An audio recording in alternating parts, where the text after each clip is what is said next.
Cops of Reddit. What has so far been the worst call you've ever had to respond to and what happened? Got a report of a missing husband.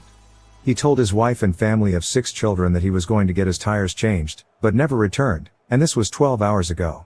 They had purchased another house in a neighboring community, and the relationship with the wife was under pressure, so the wife assumed he was staying at the other house, and claimed he would never kill himself. The strange thing about this report though was that he emptied his personal bank account into his wife's this morning as well. The wife explained this off saying that they recently had a fight about finances, and he agreed that he was bad at money and maybe they should just have a joint account that she controls. On a hunch, I asked his 14-year-old boy if there were any areas in the mountains nearby that his father enjoyed going, and the son identified a road about 10 miles away. It was nearing midnight, but I decided to drive to the top of this old and abandoned Forest Service road. As I drove through the snow and started to climb the road, I felt a gut feeling that I would 100% find this guy up there either thinking about or already acted out a suicide. The snow-laid gravel road had some sign of travel, but no real indication of how fresh the vehicle tracks could be. As I reached the top of the road after an hour of travel, I was honestly surprised that I did not find his black truck. I spent the drive back down thinking about gut feelings and how they are unreliable, but that I somehow felt different about this one. As I traveled up the road, I did notice over a dozen smaller roads branching off, but they were not mapped, and I had already spent too much time on a single occurrence in a busy city with too few police officers. Nonetheless, I decided to check a single of these secondary roads, and about 3/4s of the way down I picked a road at random to check, and sure enough my headlights lit up the back end of a black truck about 100 yards past the first corner. Even if I hadn't memorized the license plate beforehand, I wouldn't have had to run it, it was clearly his. I radioed that I had found the truck, parked my vehicle, and traveled the 20 feet to his truck with my heart beating like I was doing it at a sprint rather than a normal walk. What I found inside was a mess of brains and blood caused by a self-inflicted shotgun wound under the chin. I'll save you from the description. There was just something about that gut feeling while traveling this abandoned and quiet mountain road, followed by a sense of being tricked by the gut feeling, then finding out it was true by discovering such a gruesome scene, having to wait 3 hours next to his truck waiting for body removal, and then to end it all by having to go to the family who was expecting good news to deliver to them the worst news possible. That makes me feel creeped out to this day. One night at about 11:30, this guy jumps off of a bridge into a bay. On the way down, he hits a guardrail and loses both forearms and the top of his head. One set of officers found his arms and set them aside. I was on the dive team, so we go collect his remains. While we check on his condition, we notice the brain is missing. This was me flipping up his scalp and taking a peek inside to find nothing there. It's very strange to look for something very important and not find it. Anyway, we bag him up and get him on the boat. Our supervisor tells us we have to at least look for his brains. Gross. So we dive and look around, but the only thing we find is a piece of skull. And we had decided if we did find it, none of us wanted to grab it. 2 adults reported missing, parents of 2 adult children, 1 male, 1 female. Alerts are in place for the missing people's credit cards. The father's credit card hits on a purchase at a jewelry store where an engagement ring was purchased. It leads us to the son who made the purchase of the ring.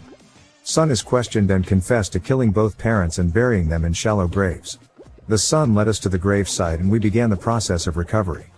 Both mom and dad had black garbage bags over their heads being held in place by duct tape around their necks. The sight of the bodies, especially their faces once the bags were removed, and the smell is something I'll never forget. Ex-military police here. Responded to a call of a woman with blood between thighs and t-shirt screaming in the yard. I'm first to arrive. She was the wife of serviceman, raped brutally. Was notified en route that there were also 3 dependents in the house. Unknown ages, but under 18 years old. Get wife on the ground, backup arrives, ambulance are en route. I proceed to enter the house with sidearm drawn. Serviceman is unconscious, living room floor, pool of vomit around his head. 2 children holding themselves on the couch, in absolute terror. I gather up the kids and get them outside with the mother. The situation is surreal and I'm completely over my head. I re-enter the house, the state of it was hellish. Like a bomb of cigarettes, booze, maggots, diapers, and rotting food had been detonated. I have to find 3rd dependent, stop and check if serviceman was alive, had pulse. Make my way to the back room, there is a crib. No noise. I try to mentally prepare myself to see a dead baby. I approach the crib and see the baby asleep. I can see chest raising and lowering, partial relief. Dried poop encrusted the backs of its legs, butt, and back.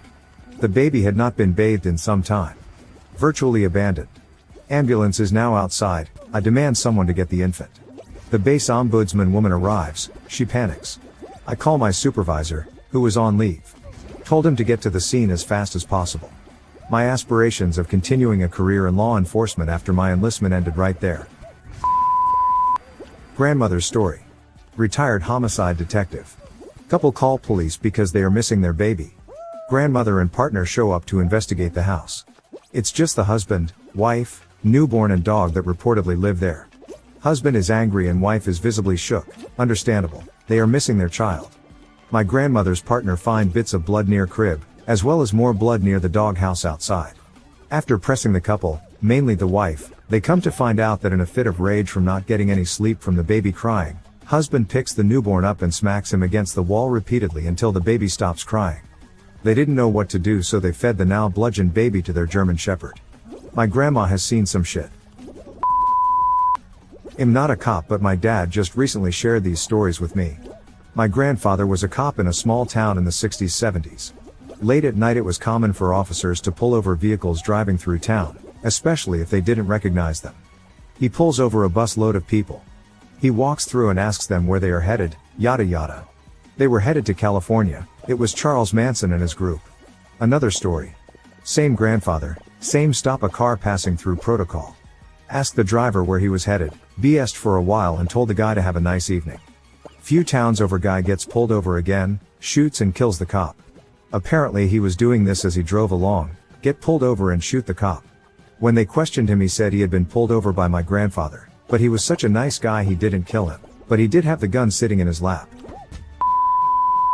I was working in the crime unit, aka detective, for the state police agency I work for, and patrol got sent to one of the small towns in the county I worked in for a report from neighbors in a series of row home apartments that there was an unbearable smell coming from a second floor apartment. Patrol made entry and found the subject deceased from a self-inflicted gunshot wound.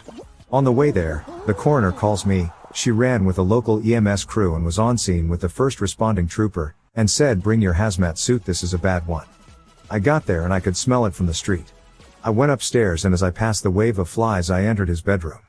What I saw really couldn't be described as human. It was in the middle July 90-degree heat and the dude was black as a black cat. When I got close I noticed something odd. He had melted to the floor. The female forensic service girl said too, "Why is his skin moving?" Yup, thousands of maggots were now under his skin, which gave it the appearance that his skin was bubbling and moving. And yes, the gun was pried still to his right hand. It took the fire department fucking shovels to scrape this guy off the floor. Not to mention the smell. Trust me, I have been to swamp bodies, lake bodies, heat bloat, but nothing like this. Crazy shit we see sometimes. Christmas morning 2004.